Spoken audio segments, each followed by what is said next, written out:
Un parc com el de Collserola és una realitat molt complexa. Això és una evidència i tampoc cal estendre's massa.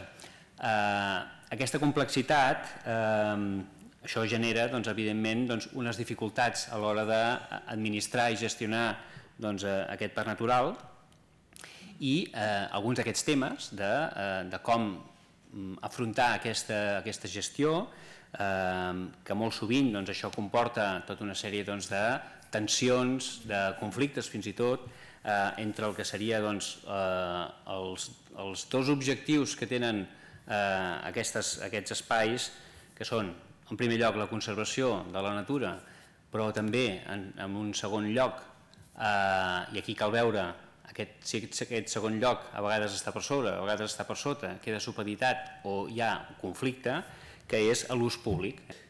Hi ha un tema que és el tema amb el qual es fa tota aquesta setmana de celebració, que és el lema que vincula l'espai natural amb la salut. Aquest parc saludable, gent saludable. Sembla que és un tema prou interessant, amb molts aspectes innovadors, i que aquí ens trasllada una mica també a tot el que són els serveis que proporcionen aquests espais, els serveis que proporciona la natura, els serveis que proporcionen els ecosistemes, i també coses que a vegades no són tan materials, però sí que són importants, com seria una reconnexió més important amb la natura. Es trasllada aspectes potser fins i tot espirituals, una dimensió ètica, moral, del que signifiquen aquests espais naturals. Hi ha un tema que sortirà també segurament al debat, que és que tenim tota la nostra visió d'aquest espai és sobre el que està passant i la realitat que tenim avui en dia, però què passaria si en aquests moments no existís un espai d'aquest tipus? Si féssim aquesta visió a la inversa, segurament aquí ens sortirien també algunes qüestions interessants. Què li faltaria a una ciutat com Barcelona o les ciutats del voltant si no hi hagués aquest espai, aquest pulmó? I ara sí que començaríem llavors amb la part del debat. Així, sense més dilació, passaríem a presentar el primer dels dos ponents, que és en Jordi Pigem. En Jordi és doctor en filosofia per la Universitat de Barcelona.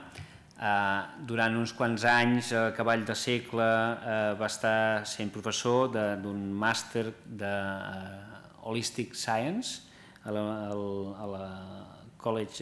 Schumacher College d'Anglaterra, i diguem que ha estat una persona que ha treballat amb personalitats de l'alçada d'en Ramon Pàniker. Ha publicat molt, ha estat pròdig en fer molts llibres, l'últim La nova realitat, i és una persona que a través del seu treball ha obtingut també reconeixements, com ara el Premi de Filosofia de l'Institut d'Estudis Catalans l'any 99, o el Premi d'Assaig de Resurgence and Scientific Medical Network. Per tant, és una persona que ens pot donar una visió realment molt amb una clau, diríem, no només catalana, sinó també una dimensió internacional, sobre què realment representa aquests nous valors en relació home i entorn i el que signifiquen els espais naturals i, en particular, un parc natural com el de Collserola. Doncs moltes gràcies, Miquel. Bona tarda, bon vespre a tothom. Sabeu que ara mateix a Barcelona s'estava fent aquest Congrés Mundial de les Smart Cities. Smart Cities és un concepte que més o menys indica una ciutat que té molts sensors, normalment alimentats amb energia solar, que veuen quina temperatura, humitat, moviments ja de gent, etc. I a partir d'aquí crear una ciutat molt més eficient, molt més funcional, etc.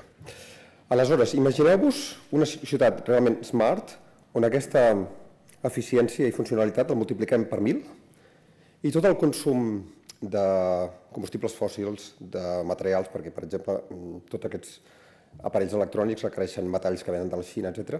Tot això ho reduïm a zero. Residu zero, tot reciclat, i l'eficiència multiplicada per 1000. Què en surt? Un bosc. Un bosc és una ciutat de tot d'éssers madurs que reciclen tots els materials que utilitzen, que creen un microclima, que produeixen oxigen, fusta, sucres complexos, fixen nitrogen, donen hàbitat per tota mena de cultures locals, funcionen amb energia solar i en el cas, per exemple, de tots els arbres caducifolis, canvien de color cada any, tots sols, al llarg de les estacions. Mireu si són smarts. I fins i tot es reprodueixen sols, sense que hagi de venir cap tècnica a fer el manteniment. O sigui que la veritable Smart City és, per exemple, Collserola, això que veiem ara en aquestes imatges. Això és el més smart que trobem a la Terra. I el que fem els humans normalment és intentar acostar-nos-hi tal com podem, fins on podem. D'altra banda, sabeu que Barcelona, a més de Smart City, també és visitada per la Sagrada Família, sobretot, i altres monuments de Gaudí, com aquest mateix que ens acull. I què fa Gaudí? Doncs inspira la natura. Si visiteu el Temple de la Sagrada Família, hi ha aquestes columnes centrals que són com arbres, oi? Per tant, la creativitat arquitectònica la tenim en els monuments de Gaudí, però encara la tenim més en cada arbre que desenvolupa la seva creativitat arquitectònica per combinar funcionalitat, bellesa, eficiència, etc. Tot el qual ens porta a una cosa que ja deia Joan Maragall. El veritable miracle és la natura, però l'home encara és massa nin per adonar-se'n. Doncs és això, adonar-nos que el veritable miracle és la natura i que, per tant, dintre de totes les coses fantàstiques que té Barcelona, Messi i el que sigui, tenir un parc natural de la dimensió de Collserola doncs no és una de les menys importants. D'entrada, perquè la dimensió que té el parc natural és gairebé la mateixa que té el municipi de Barcelona. És una cosa extraordinària. No hi ha cap ciutat important del món que jo conegui que tingui una cosa semblant. Nova York té el seu Central Park, Berlín té un Tiergarten, però són espais molt més petits, ben planers, sociològicament molt interessants, però paisatgísticament molt pobres. I en canvi nosaltres tenim aquí això, un parc natural entre ciutats tan potents, diguéssim, com Barcelona i Sant Cugat, que no és poca cosa. Hem vist que hi ha 10 milions d'arbres, o més de 10 milions d'arbres en aquest parc, que això toca a més de 3 arbres per cada ciutadà de l'àrea metropolitana. Que toca no vull dir que cada ciutadà pot anar allà i tallar 3 arbres, sinó que a cada ciutadà li toca d'alguna manera la custòdia, el tenir cura d'aquests 3 arbres i de totes les altres espècies que hi hagi per allà. Mireu si hi ha l'abundància, o sigui, aquí som 2 milions, 3 milions de ciutadans, però tenim 10 milions d'arbres i centenars d'espècies de flora, de fauna, etc. La riquesa d'aquest espai.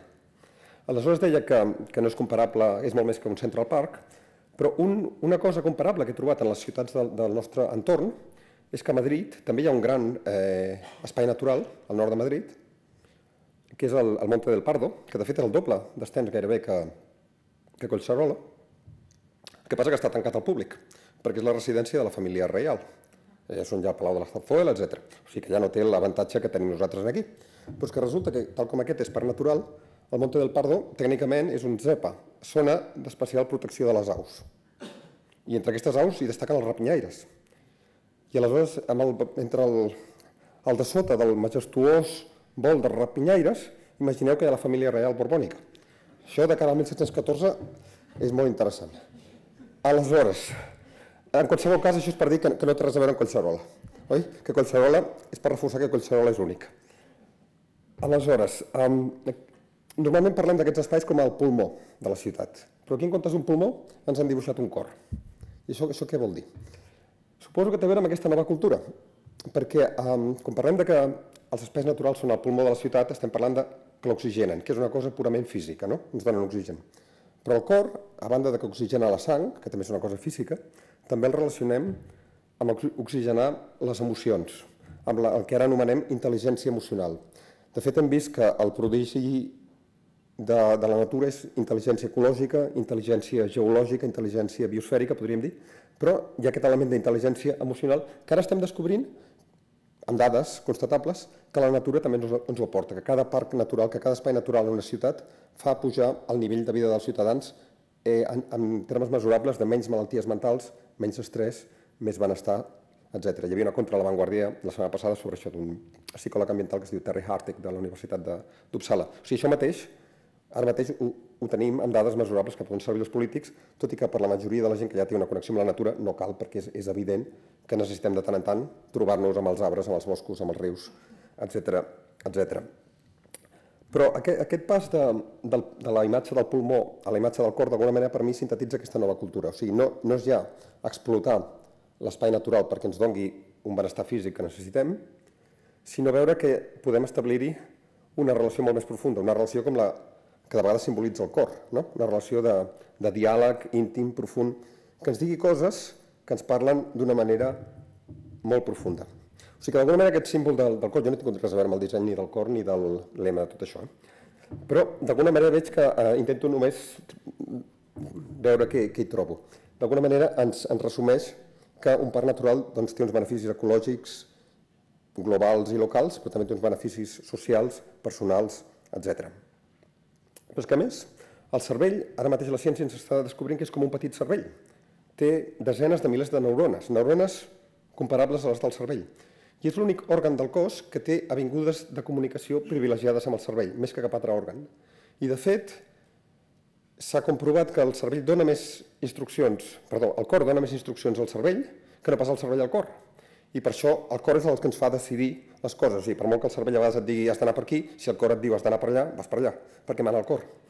Aleshores, quan aquí tenim un cor simbolitzant Collserola, sabem que Collserola és el cor de la ciutat, podríem dir, o de l'àrea metropolitana. També en sentit una mica geogràfic, perquè està amunt i una mica a l'esquerra de tota l'àrea metropolitana, però a més de ser el cor de l'àrea metropolitana, podria ser el cervell, això jo ja no ho sé. Però si ens adonem que el món real és el món de la natura, els economistes evidentment diran que el món real és l'economia, que el més important que passa a Barcelona passa aquí, per de Gràcia Vall, a la borsa de Barcelona, oi que sí? Els economistes diuen això. Els ecòlegs, en canvi, ens diuen que no, que el món real és el món de l'oxigen i de les espècies, els microbis, etc. O sigui que podríem considerar que són dues perspectives igualment vàlides, oi que sí? Doncs no. Doncs no, perquè si no hi ha aquest equilibri de la natura, no hi ha economia que valgui. I en canvi, sense economia, l'equilibri de la natura continua igual. Per tant, en aquest cas, els ecòlegs tenen tota la raó i els economistes no. Ho sento molt. Per tant, el més important que passa a Barcelona cada dia no és el que es belluga dins la borsa de Barcelona, sinó el que es belluga en els seus ecosistemes, que tenen com a espai privilegiat, doncs aquí, Collserola. I aleshores veiem aquest lema de parc saludable i gent saludable.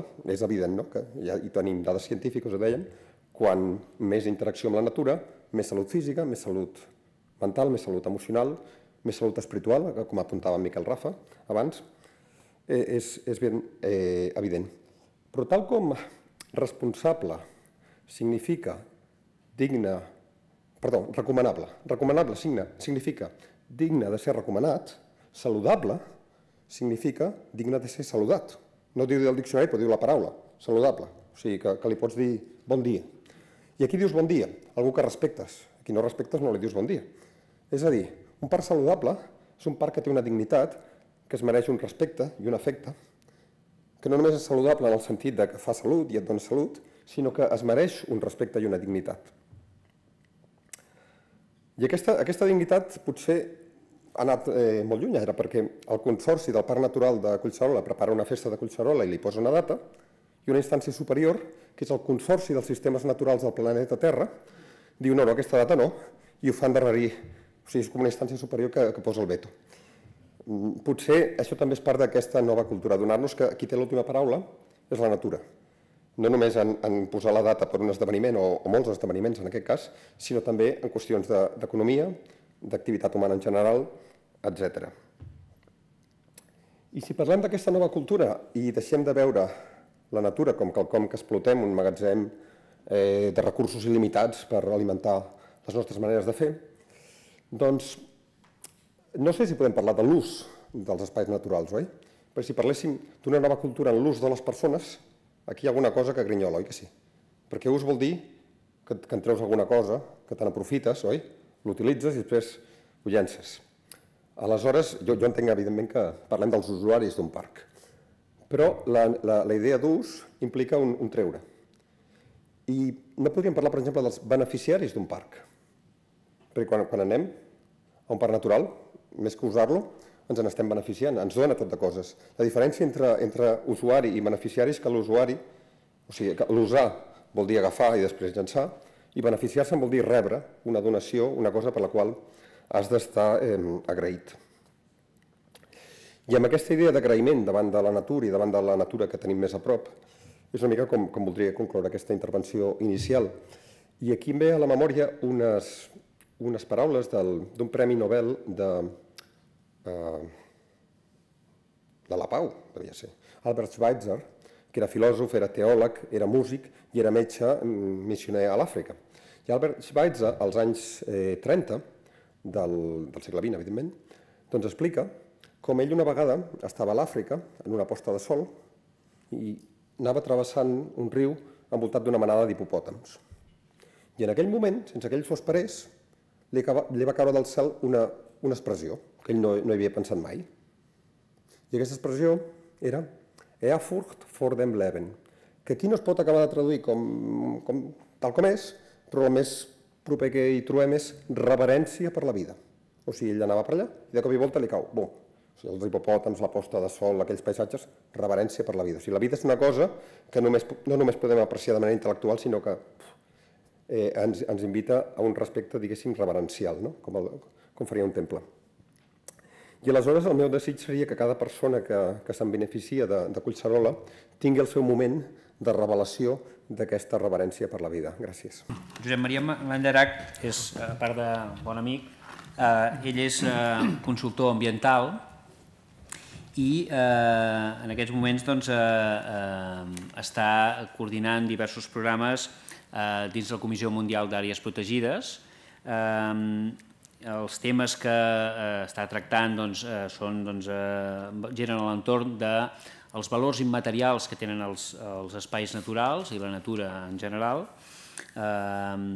També ha treballat en temes d'avaluació de l'efectivitat que tenen els mecanismes de parcs i espais naturals per protegir aquesta natura i aquests entorns que declarem. Ha treballat també en temes de parcs transfronterers, connectivitat ecològica i tot això d'alguna manera rau en el seu origen com a primer director del Parc Natural de la Zona Volcànica de la Garrotxa, que va estar forces anys, va ser el seu primer director i va estar forces anys i després ha pogut treballar no només aquí a Catalunya, sinó als Estats Units, arreu d'Europa, al nord d'Àfrica, etc. Per tant, és una persona amb una amplíssima experiència en el món de la conservació i la gestió dels espais naturals i em sembla que també té moltes coses interessants a dir, com sempre, d'una manera metòdica, categòrica i ben fonamentada. Moltes gràcies. Bona tarda a tothom. De fet, quan es parla de nova cultura, els parcs naturals són un fenomen nou, històricament parlant. És un invent recent, diguéssim, en la història de la humanitat. La protecció de la natura no, la seva conservació no, ve de venir dels temps, diguéssim.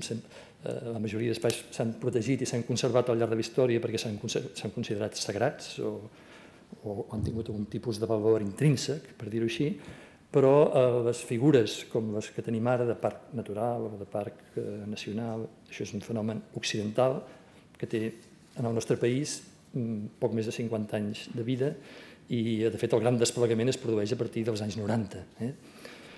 Per tant, hauríem de dir, en tot cas, quines novetats hi ha dins d'aquesta novetat en l'ús públic. En l'ús públic dels espais protegits, diguem-ne urbans, periurbans, de països occidentals o occidentalitzats, les tres grans tendències que han dominat i de les quals no parlaré són les tendències, diguem-ne, de lleure, com moltes de les imatges que hem vist en aquest documental tan bonic que ens han passat, el naturalisme, també hem vist algunes imatges, l'observació de la natura, el seguiment, activitats que es fomenten molt en els espais protegits, i l'esport. I darrerament, dins de l'esport, una variant, diguéssim, que són les activitats d'esport extrem, les curses. Hem entrat en la fase una mica de la dèria per les curses aquestes impressionants. Jo no en parlaré d'això, perquè això és el que hi ha i això s'ha de veure com es gestiona d'una manera que permeti conservar per una banda, els valors naturals, culturals i d'altra mena que tinguin els espais protegits i conservar també les possibilitats que es desenvolupin altres activitats com les que ara parlaré, que jo crec que són la novetat, per dir-ho així, que està emergint en una sèrie d'espais protegits de països amb els quals ens podem comparar, de certa manera. Els exemples que donaré són de Canadà, dels Estats Units, de Finlàndia, d'Alemanya, de Suïssa, d'Àustria, països, diguéssim, més o menys del nostre entorn. No me'n vaig a parlar d'altres realitats perquè els condicionants culturals sempre són molt grans. Jo penso que per centrar d'on venen aquestes noves propostes o d'on surten, jo diria que surten de la consciència més o menys difusa, diguéssim, de la patologia que ha generat la dissociació de la natura. Cada vegada més la societat esdevé urbana, cada vegada hi ha més persones que viuen o vivim en ambients artificialitzats i això genera tota una sèrie de problemes. És a dir, el nostre organisme no està, diguem-ne, dissenyat per viure permanentment envoltat de màquines. Això genera tota una sèrie de malalties de civilització, malalties degeneratives i tota una sèrie de patologies mentals, d'angoixa, d'estrès, etc. Llavors, com que hi ha una consciència cada vegada més gran i, com ha dit abans en Jordi, cada vegada més demostrada científicament, fins i tot, doncs d'aquí en surten tota una sèrie de propostes de reconnectar en profunditat amb la natura. Hi hauria la tendència oposada, de la qual, evidentment, no parlaré, que és dir, allunyem-nos del tot de la natura i anem-nos-en a unir-nos amb les màquines. Transferim la nostra intel·ligència amb les màquines, esdevinguem robots, tota la línia del transhumanisme, del posthumanisme, d'això no en parlo. Jo parlo de la tendència que està emergint en molts espais protegits de dir, reconnectem en profunditat amb la natura. I això què vol dir? Vol dir, a nivell físic, orgànic, diguem-ne, reconèixer, però reconèixer no és una paraula, sinó, diguem-ne, voldria dir generar o proposar activitats que ajudin a prendre consciència de la interdependència permanent que tenim de la natura. I això es pot fer de moltes maneres molt atractives. A nivell psíquic o mental, revalorar la natura com a mestre, com a font de salut, d'equilibri mental, de regeneració psicològica, com ens comentava abans també en Jordi, com a font d'inspiració, tots aquests nivells. I igualment, això que dic no són conceptes, això són línies estratègiques, per dir-ho així. I a nivell espiritual, recuperar aquest sentit de meravella, d'astorament, d'admiració, d'entusiasme, de reverència, etc. Que això pot tenir o no, depèn dels casos, connotacions religioses.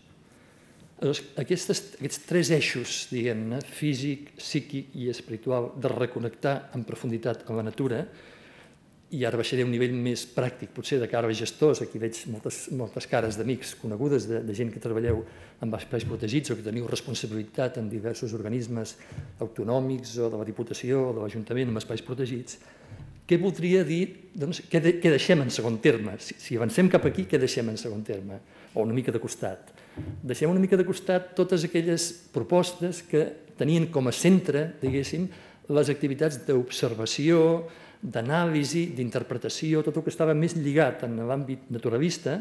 Això, per avançar en aquesta línia que dic, ha de quedar una mica en segon terme. No vol dir que tot això no hagi de continuar. Això no és... Simplement és per, ara ho dic una mica, per destacar aquestes noves tendències. Què prioritza? Doncs prioritza un acostament més existencial, en certa manera, a la natura, més, si voleu dir-ho així, contemplatiu o més intuïtiu, és a dir, fent ús d'altres capacitats humanes que no siguin simplement la capacitat racional, que no vol dir que hagin de ser irracionals, però simplement que tenim moltes facultats, els éssers humans, i no tot, els vincles amb la natura, ja ho sabem, allò que ens emociona precisament no passa per la raó. I els records perdurables són els records que van units a emocions. Si no hi ha emocions d'un cert gruix, les coses no s'impregnen en la memòria.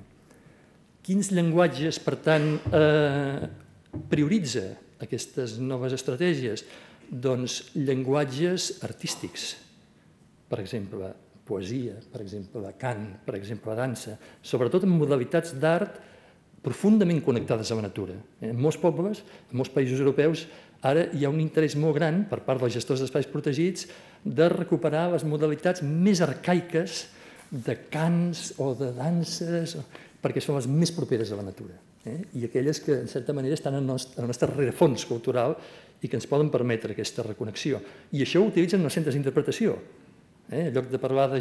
o a més, podríem dir de parlar de gea, flora, fauna, paisatge, ecosistemes, doncs introdueixen aquestes altres dimensions amb llenguatges artístics.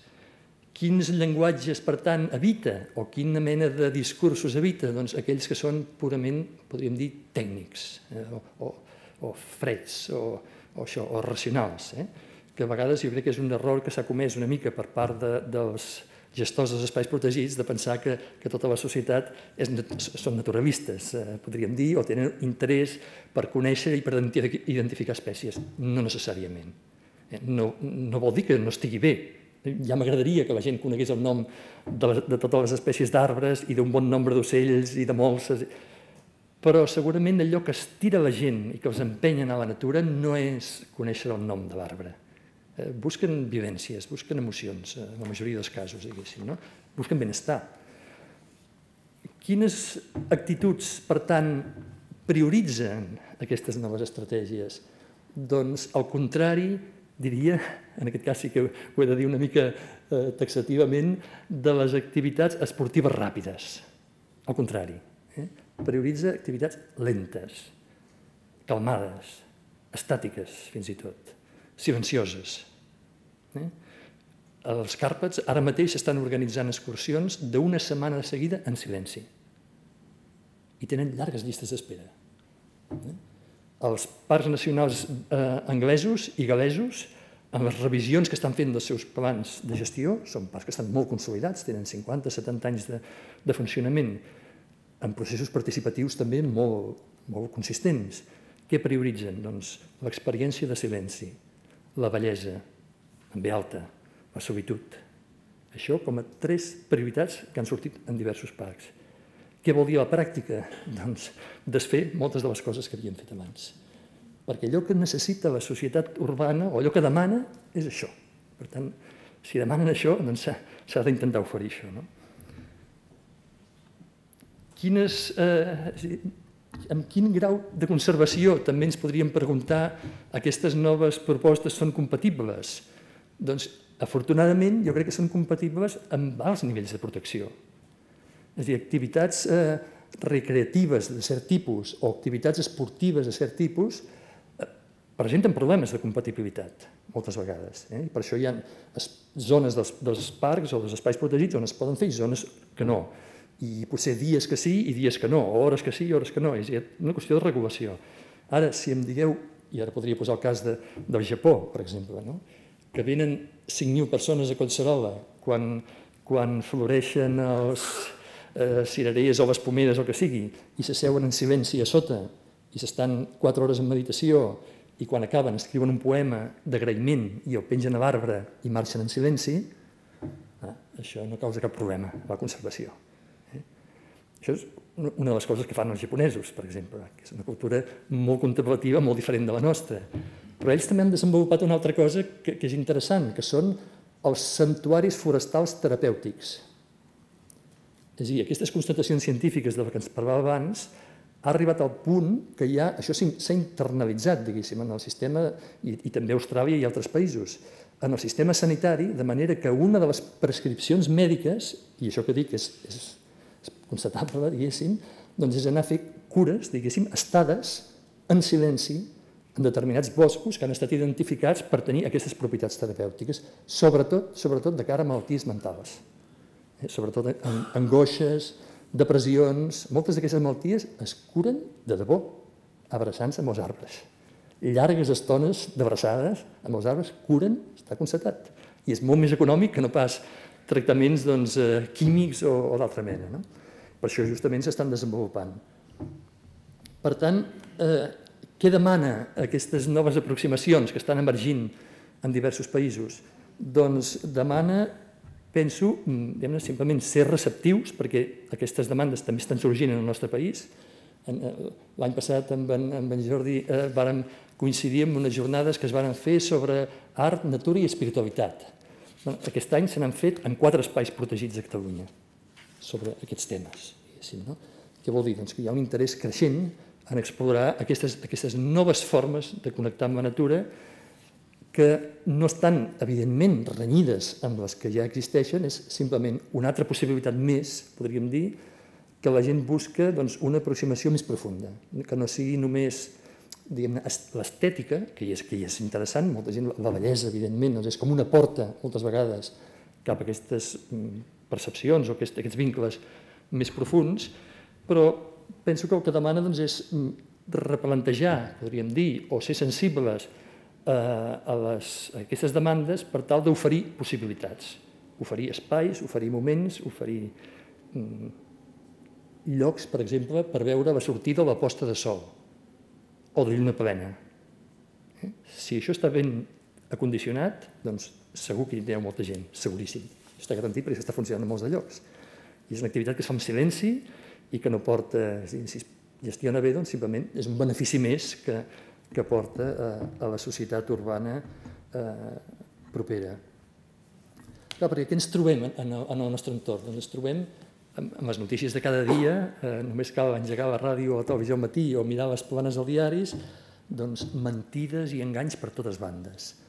Davant d'això, la natura és verídica, sempre ens diu la veritat, no enganya mai, no hi ha traïció, no hi ha corrupció, diguéssim. Llavors, té aquest aspecte de refrescant, saludable. Quan quedes ja fastiguejat i ja no puc més, doncs te'n gires, te'n vas al bosc, te'n vas al prat, i dius, aquí això està en ordre. L'estrès propi de viure envoltats de màquines que ens marquen uns ritmes que no són pròpiament els nostres bioritmes. Doncs si som capaços de deixar les màquines molt ben clos, guardats o silenciats en un lloc i ens estem unes hores o un dia sense màquines en contacte amb la natura, que segueix els seus propis bioritmes, i sincronitzem els nostres bioritmes amb la natura, això és enormement benèfic, això és regenerador. Això, qualsevol persona que ho hagi provat ho sap, però és que això són coses d'aquestes tan evidents que sembla mentida que gairebé que s'hagin de dir. Però certament hi ha persones avui dia que no han estat mai un dia sols en silenci a la natura sense cap màquina. Per tant, qui no hagi fet mai la prova, doncs el convido a fer-ho i descobrirà segurament coses que no pot imaginar-se. He parlat abans de la depressió i de les patologies mentals que són avui dia efectes de comptabilitat de la seguretat social, generen més costos per a la seguretat social que no pas les malalties físiques. En aquest àmbit, la natura certament té una capacitat, diguéssim, curativa o regenerativa extraordinària. I és per això que van començar els australians amb el Healthy Parks, Healthy People, després van continuar els canadencs, Healthy by Nature, després ja la UICN ja ho va agafar, Healthy Environments, Healthy People, ara s'està acabant d'elaborar un volum de bones pràctiques sobre aquesta qüestió, que sortirà publicat l'any vinent, segurament, de manera que aquest és un camp, diguéssim, de col·laboració entre els responsables d'espais protegits i els responsables de la sanitat.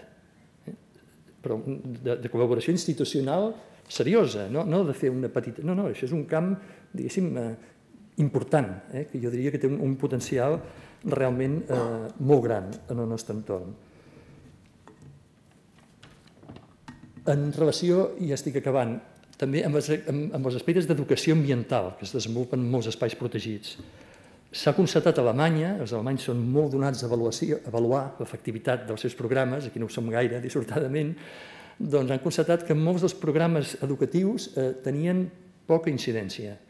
L'educació ambiental no és educació naturalística, és educació per canviar actituds de la gent, per aconseguir unes actituds de més respecte, de més harmonia envers la natura. S'han adonat que eren poc efectius. Han anat fent proves i una de les maneres que han constatat que és més efectiva és sense paraules, en silenci total. És una gran sorpresa. Per un país tan racionalista com és Alemanya, la gran sorpresa és que portar la gent 3-4 hores a través d'un bosc centenari o a la vora d'uns penya-segats a l'hivern i simplement contemplar les onades i submergir-vos, diguéssim, en alguna experiència, evidentment, en llocs adequats, en moments propicis, conduït, no de qualsevol manera, una mica ben portat, però sense necessitat de traçar un discurs a la ment, sinó conduint, diguem-ne, amb una mica d'elegància perquè la gent pugui tenir unes vivències una mica potents, doncs han constatat que això canviava molt més les actituds a favor de la natura que no pas els programes interpretatius. Bé, unes quantes coses, simplement per ja anar acabant, voldria afegir una cita que connecta amb la que ha dit en Jordi, que no sabia que la utilitzaries, i aquesta gairebé ve dir el mateix i és d'una persona molt més propera, del doctor Margalef. Poc abans de morir, ell d'aquests temes no en parlava, perquè la seva vida interior era molt gelós, podríem dir, i ni en els seus llibres ni en els seus articles pràcticament en parla mai. Però, en canvi, en una entrevista que va concedir poc abans de morir, parlant sobre els problemes globals i la crisi ecològica i el canvi climàtic, en fi, totes aquestes coses que ens envolten per tots cantons, ell deia: crec que per tenir una certa pau interior, deia, en relació amb tots aquests problemes, convé restablir una relació reverent envers la natura, o una relació religiosa, deia. Ja sé que això es porta poc, deia, però estic convençut que ha de ser la base d'una ètica que mogui a la gent. Moltes gràcies.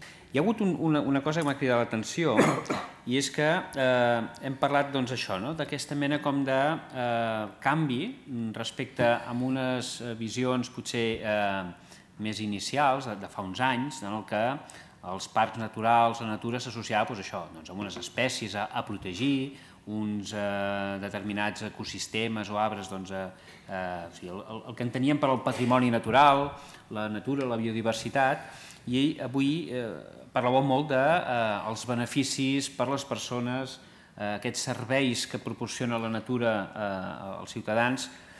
On ha d'estar realment la prioritat d'un parc natural? Ha d'estar en protegir aquests valors del patrimoni o en oferir beneficis per a les persones? Què hem de posar primer? Perquè això al final és el que es trasllada després a molts dels temes del dia a dia que tenen els gestors i que moltes vegades això li provoca molts mals de caps i moltes bronques i moltes crítiques. Què passa primer? Els beneficis de les persones, o alguns d'aquests, o realment els valors que té intrínsecament aquesta natura que volem protegir? Vols començar? Jo diria que no es poden separar, que han d'anar plegats sempre i que seria molt difícil trobar un cas en el qual realment contribuïm d'una manera efectiva a protegir un espai natural d'una manera que no sigui beneficiosa al mateix temps per les persones que el visiten. O sigui, en aquest cas crec que sempre es dona una sinergia del que ens beneficia a nivell ecològic, també ens beneficia a nivell psicològic, perquè d'alguna manera estem molt interconnectats. O sigui que aquest procés que descrius, d'aquests nous valors en la gestió dels parcs i dels quals ha donat exemples tan clars en Josep Maria, jo crec que això mostra com un canvi global de cultura, que estem descobrint una sèrie de valors. O sigui, abans, fa 30 anys, no haguéssim parlat aquí a la Pedrera d'espiritualitat, en aquest sentit, no haguéssim parlat d'intel·ligència ecològica, d'intel·ligència emocional, fora d'un espai religiós no haguéssim parlat de caminar en silenci per la natura, etc. Això són coses que estem descobrint des d'una perspectiva sovint laica, urbana, etc. Aleshores, si vols que generem una mica de debat, jo l'única cosa que he trobat aquí, en tot el que ha sortit, seria que en el cas del Parc Natural de Collserola, a diferència d'aquests espais dels Càrpats, etc., al tenir una gran metròpoli al costat, evidentment això seria preciós que es fes i m'encantaria participar-hi.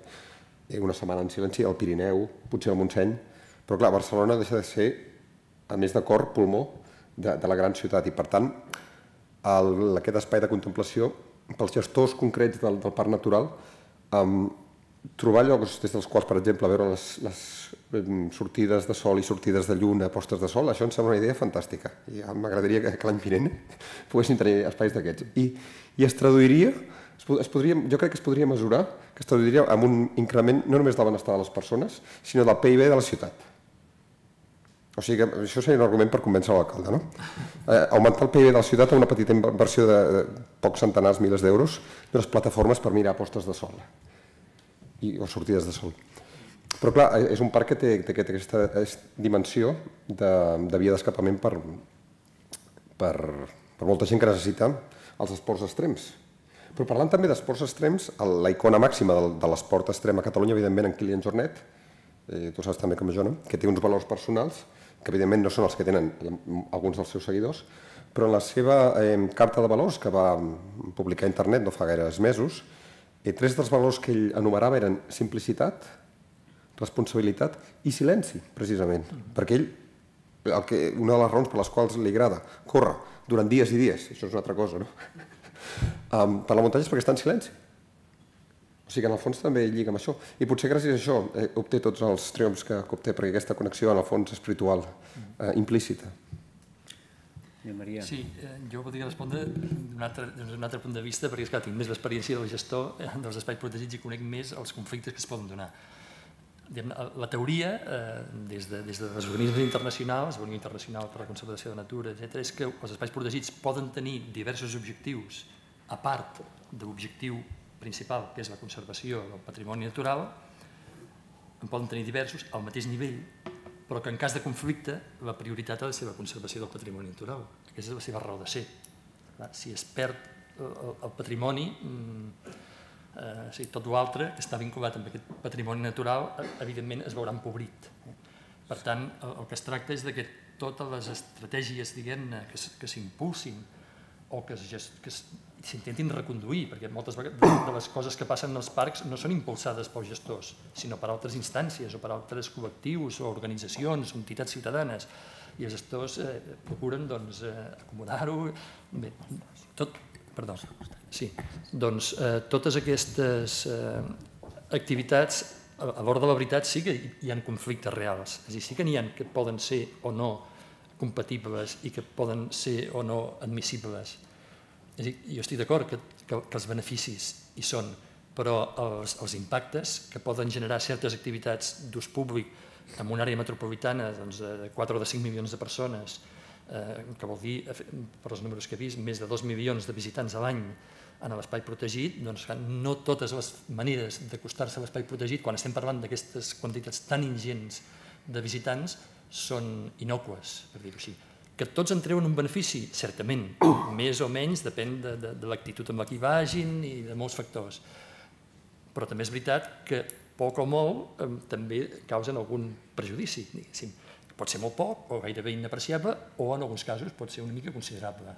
Per tant, és molt complex, com deies abans al principi, i crec que aquí els gestors aquí tenen una gran responsabilitat. Per això jo he fet aquest apunt en aquesta direcció, perquè moltes vegades penso que és més difícil o és més, podríem dir, incòmode haver de dir que no a determinades coses i és més fàcil promoure alternatives que puguin ser més compatibles.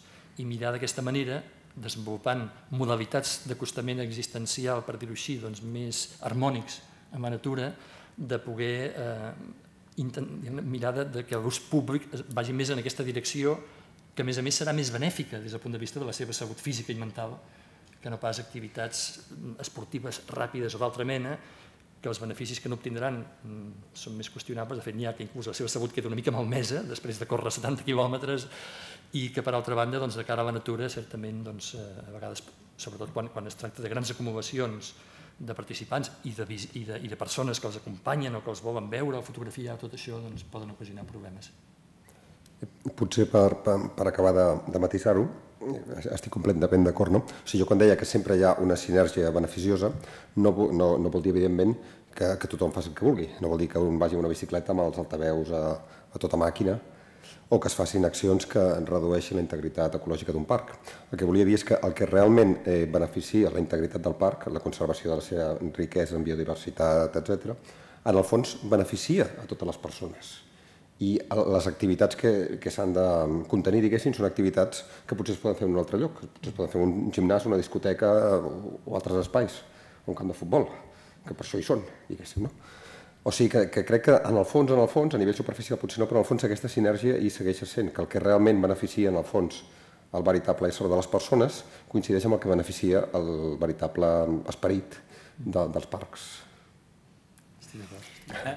Per posar-vos una miqueta més en compromís, una cursa multitudinària en silenci seria acceptable? A Collserola? Jo suposo que les curses deuen ser força en silenci, no? Sí, si crides gaire em sembla que no arribes. Tenen difícil d'enraonar mentre corren. Sí, Quin és l'element que creieu que hauria de prevaldre en aquests casos? El com es fa, diguéssim, el com, amb quines condicions, amb quines garanties, diguem, de protecció ambiental, el temps que es fa, o simplement dir, no, aquest tipus d'activitats no es poden fer, són incompatibles i s'ha de buscar un altre lloc per fer-les. És a dir, què és el que creieu que ha de prevaldre? En Josep Maria abans esmentava que la clau de l'educació ambiental és el canvi d'actitud. I d'alguna manera, en tot això també, el canvi d'actitud és la clau. Si tu vas allà a córrer per demostrar lo fort que ets i batre el rècord, etc., és una actitud molt diferent de si vas allà, que és el que fa el Kilian, immersió absoluta en aquell espai i se n'oblida de si mateix. D'una manera molt extrema que no ens serviria a ningú dels que estem en aquesta sala. Això és completament d'acord. Però alguna cosa ja de connexió gairebé mística amb la natura. L'altra cosa és que la quantitat també determina la qualitat. Aleshores, no és el mateix que corrin 30 persones o que en corrin 30.000 o 300.000. I és clar, en els espais naturals que estan envoltats, com és el cas de Collserola, de conurbacions urbanes, són espais que, si més no la seva perifèria, però jo diria que en un cert grau tots ells estan estressats. Si la natura, aquí ho hem de tenir clar, està patint l'estrès que li causa tot aquest teixit urbano-industrial de l'entorn, amb tot el que això comporta de tota mena d'impactes. En els sectors fronterers, per dir-ho així, aquest estrès, aquesta pertorbació és més gran i per això les espècies són diferents, etc. A les zones nucli, més interiors, és menor i per això hi ha les àrees de reserva. Aleshores, jo crec que en aquestes àrees de reserva, aquestes àrees on el grau d'integritat de la natura és més gran, sobretot quan hi ha hàbitats que són vulnerables, s'hauria de ser molt curós en quines activitats d'ús públic se condueixen cap allà. Si són activitats, diguem-ne, de tipus contemplatiu, o artístic, o poètic, o meditatiu, tot això, no hi veig problema, sempre i quan numèricament sigui proporcionat. Però depèn quin tipus d'activitats, jo crec que no és acceptable que passin per espais de gran fragilitat, perquè serà inexorablement causaran problemes. Sobretot quan hi ha alternatives. Si em diguessis que no hi ha cap més alternativa, però afortunadament hi ha espais que són més fràgils, espais que no ho són tant, i les coses es poden mirar de reconduir. Però vaja, jo no sé si té interès entrar massa en els detalls, perquè penso que un dels elements interessants que té aquest debat justament és parlar una mica dels conceptes que poden tenir no només interès per Collserola, sinó d'una manera més general per molts dels altres espais protegits del nostre país, sobretot per aquells que són més propers als nuclis urbans. Un breu comentari, que de la mateixa manera que distingim àrees d'especial protecció biològica, podríem distingir àrees d'especial valor contemplatiu dins els parcs, tant a Collserola com d'altres, que això encaixaria perfectament amb el que proposes. Una activitat molt bonica que vam fer al Montsant, ara estiro aquest fil contemplatiu per la banda de la poesia, van ser uns concursos de poesies entre els pobles del peu de Montsant, sobretot de la banda d'Ulldemolins. I la gent, hi ha una certa tradició literària, i era poesia del Montsant, o sigui, poemes cantant la bellesa, lluant la majestat, en fi, les característiques del Montsant. Cada any, això es va fer durant uns quants anys. Els millors poemes, que cada any eren seleccionats, els van anar agrupant i van fer uns llibrets, uns poemaris, que són els que ara els nens de les escoles de bàsica d'aquests pobles fan servir per aprendre a llegir. I esclar, són els poemes dels seus avis, dels seus oncles, dels seus pares, que d'una manera per ells molt propera canten les meravelles, la bellesa d'aquest lloc on ells viuen. Són exemples d'activitats a vegades molt senzilles que es poden fer, que es poden incentivar perquè la gent s'acosti d'una altra manera, és a dir, que vegi amb uns altres ulls una muntanya. Certament, hi ha milions d'arbres, però no només hi ha arbres, hi ha això, la natura és també mestra, la natura és també font de salut, en fi, totes aquestes dimensions, a vegades a través de llenguatges artístics es poden comunicar millor que a través de llenguatges tècnics.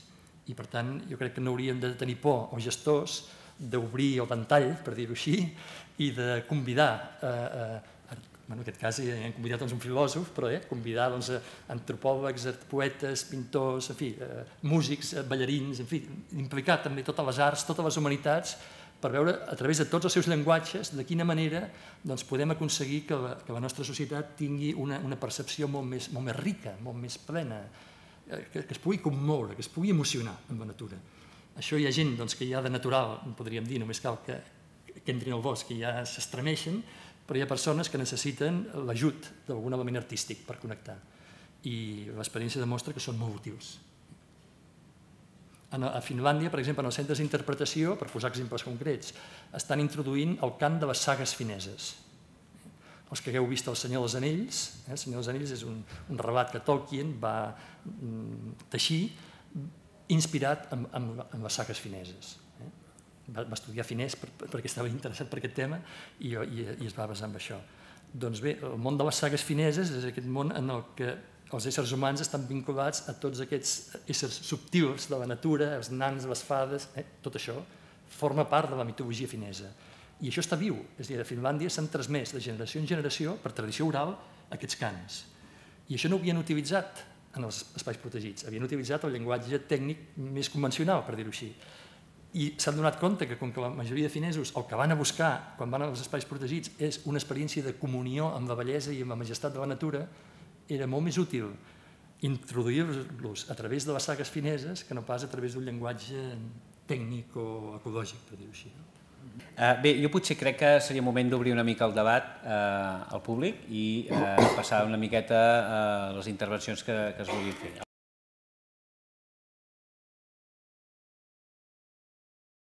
Jo diria que en part té a veure amb una societat hiperaccelerada, hiperactiva, que no és casualitat que diagnostiquem hiperactivitat a les criatures que creixen en una societat on tot va a un ritme que, com deia abans en Josep Maria, desborda completament els nostres ritmes naturals. I aquest excés d'adrenalina hi ha gent que la necessita cremar d'alguna manera, no? És part de la insostenibilitat del món que hem creat. I això em porta a una cosa que volia dir abans també, que és que no es tracta tant de canviar els parcs, que els parcs, la seva dinàmica pròpia, ecològica, ja funciona, sinó que es tracta de canviar-nos a nosaltres. I no només en relació amb els parcs, sinó en relació amb els diners, en relació amb la política, en relació amb tot plegat. És el que ens toca avui en dia, reinventar-nos a tots els nivells. I aleshores els parcs a vegades ens poden servir de mestre, precisament com deies tu, de manera de respectar la diversitat de les espècies, de com integrar-te d'una manera harmoniosa, cíclica, dinàmica, etc. Però la clau és la transformació nostra i no tant la dels parcs. Jo afegiria, estic d'acord, per completar aquesta resposta, dues coses. La competitivitat, que està també a les venes, diguéssim, de la nostra societat, i per altra banda, vinculat amb això, diguéssim, el rècord, anar a buscar el rècord, la marca, més que ningú. Però això en el terreny físic, físicament, diguéssim, no? En lloc de diguem-ne, aquest progrés, per dir-ho així, o aquest creixement dirigir-lo interiorment, es dirigeix exteriorment. I llavors, quan això es produeix exteriorment, en el pla físic, tenim problemes. I això va lligat a una insatisfacció. Si tu estàs satisfet amb la teva vida, no necessites cap rècord. I aleshores, si la gent fa tai chi, per exemple, al parc, és una manera també d'estar més satisfets en si mateixos, tai chi o el que sigui, no? Contemplació en silenci.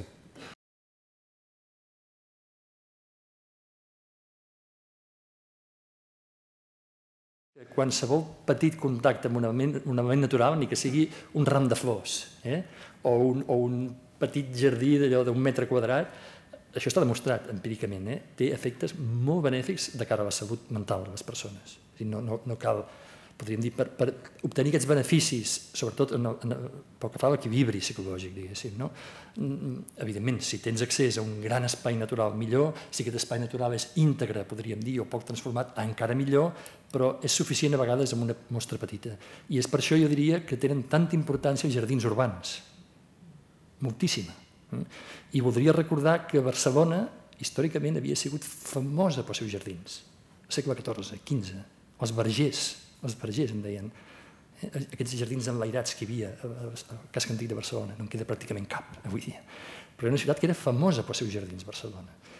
Ara hi ha les possibilitats que hi ha, però certament jo crec que això que dius, estic completament d'acord, i que una part, diguéssim, d'aquesta resposta s'ha de donar a través de la jardineria urbana, pública o privada, depèn dels casos.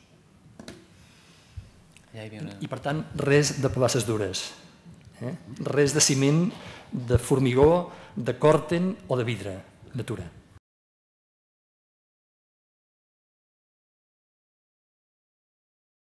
Evidentment, la vocació d'aquests espais de tant d'ús ciutadà hauria de ser públic, de propietat pública. És evident que jo com a director gerent he demanat, però vull dir, al llarg de la història les adquisicions no han estat el que voldríem, perquè costa trobar diners per comprar sol.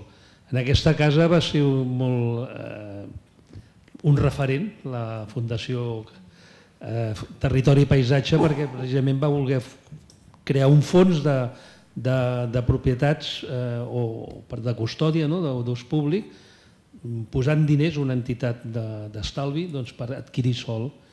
I jo també vaig intentar formalitzar alguna operació. És veritat, és una assignatura pendent, sobretot en un espai com aquest, i a França, per exemple, espais periurbans similars al nostre, el que protegeixen és el que és públic. És a dir, Lyon, per exemple, que té 3.000 hectàrees, Miribel-Jonage, són públiques. I aquesta és una vocació molt més clara.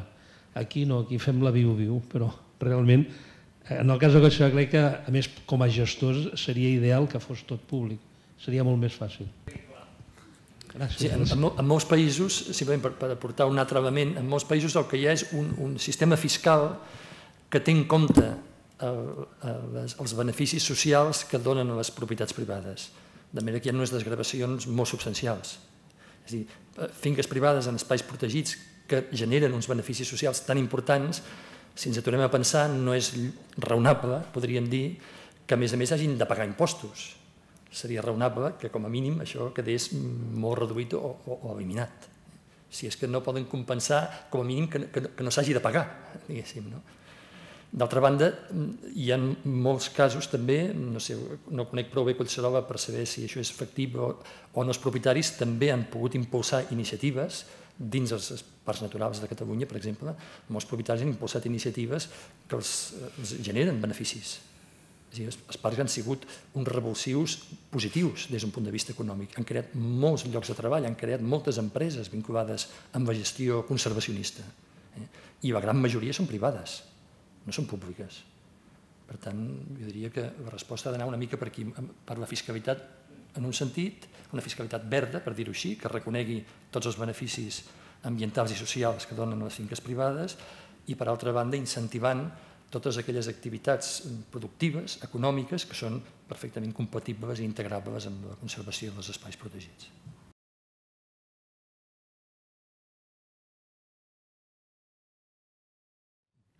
Bé, jo el que tinc entès que el que alguna vegada ha baixat del parc cap a la ciutat són senglars.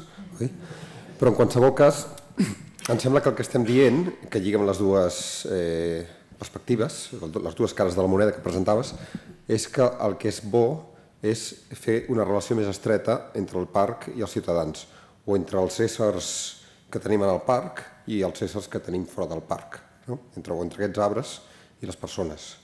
Els arbres que enfonsen les seves arrels en l'humus, el gènere homo ve d'humus, o sigui que d'alguna manera també es podríem incloure en el gènere homo, etimològicament, si no biològicament.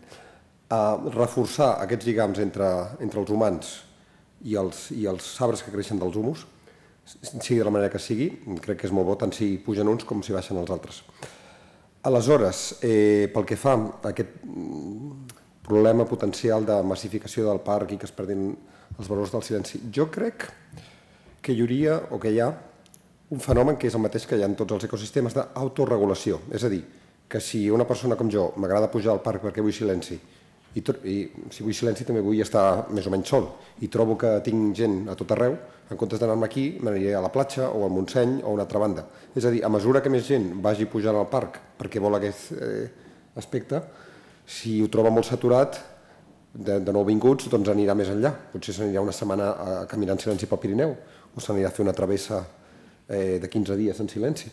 O sigui, jo crec que hi haurà un mecanisme d'autoregulació, voldria pensar, que és una de les coses, autoregulació, que hem d'aprendre de la mestra natura. Jo estic d'acord amb això, naturalment. Jo crec que la paraula clau, ja sé que no és una paraula molt, diguem-ne, no té molt de glamour avui dia, però és harmonia. És harmonia, és a dir, trobar maneres d'harmonitzar la societat urbana, metropolitana en aquest cas, amb aquest espai natural.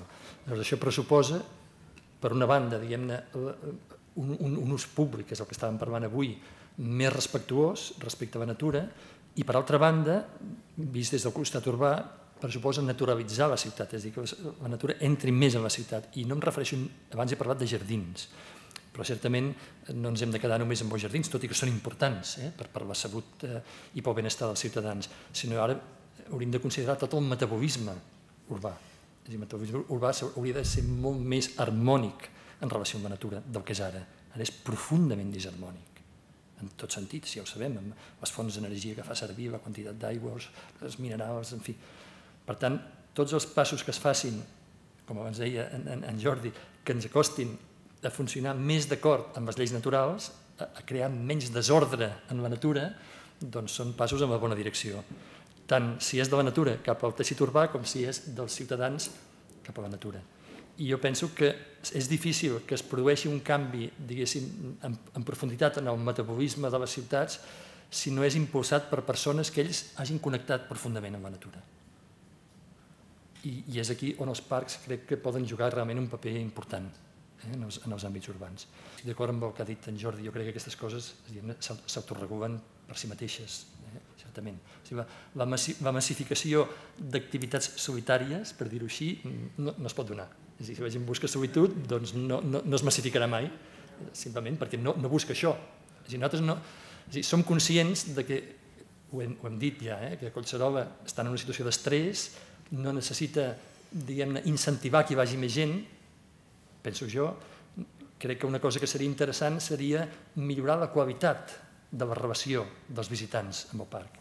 I jo simplement he apuntat unes línies, diguéssim, per millorar la qualitat, no la quantitat, la qualitat de la visita, a través d'una connexió més profunda, tant a nivell físic com psíquic com espiritual.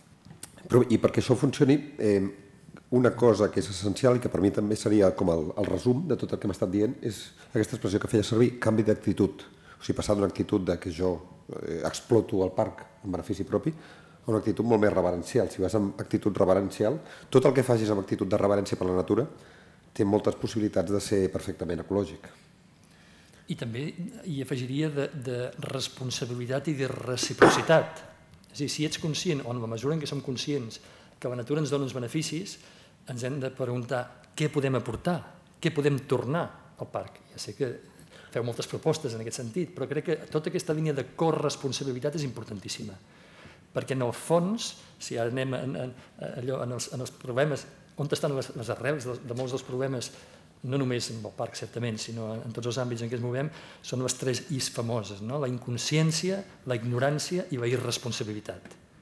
Per tant, s'ha d'atacar per aquests 3 fronts. Hem d'aconseguir que la gent sigui més conscient, i això crec que a través d'aquestes propostes que hem indicat es pot aconseguir, que tingui més coneixement, per tant, de quin és el seu paper en la natura, que no ens imaginem que nosaltres no som dependents de la natura, perquè ho som estrictament, no podem estar ni 5 minuts sense respirar, i l'oxigen ens ve de la natura, dels arbres, i responsabilitat. Aquest és el tercer eix. Per tant, jo crec que totes les iniciatives, diguéssim, que es fomenten des del parc haurien de procurar estimular una o altra, i si pot ser totes 3 vessants, per aconseguir que els beneficis de la visita es poguessin traduir en un increment de consciència, de coneixement i de responsabilitat. Tornant a la imatge del cor, això ens suggereix que podrien tenir una relació amb els parcs, amb la natura en general, de tu, una relació com la que tens amb una persona. Cordial. Sí, però lligant amb el que deies de corresponsabilitat, o sigui, no només una relació de que jo puc aprofitar, que puc aprendre les coses de tots i altres, sinó que entro en un diàleg, i aprenc, i escolto. El silenci precisament és per això, no per escoltar. O sigui, si tractes un arbre com un tu i no com un objecte, tot canvia molt. Aleshores és quan el pots abraçar, per exemple. I el mateix val per tots els éssers vivents que hi ha en un ecosistema. Aleshores, aquest canvi d'actitud d'alguna manera es concreta amb això, amb una relació que és veure la natura com a partner, que dirien en anglès que funciona millor, si aquí diem parella és una cosa més limitada, el partner pot ser un partner de negocis, no? Però també és un partner de la teva parella o d'altres coses. Cap aquí crec que és una mica cap on hauríem d'anar i cap on a poc hi estem anant. Perquè diria que no tenim alternativa. I no hi ha altre lloc on puguem anar. Molt bé, doncs fins aquí aquest debat. Jo espero que hagi estat interessant i amb algunes idees noves i moltes gràcies a tothom per l'assistència i un cop més agrair a tothom, especialment als impulsors de la iniciativa del parc, especialment a Marià i a la Isabel i tota la gent que hi treballa al parc perquè aquest debat s'hagi pogut produir i esperam veure's un altre cop aquí a la Pedrera. Moltes gràcies. Bona nit.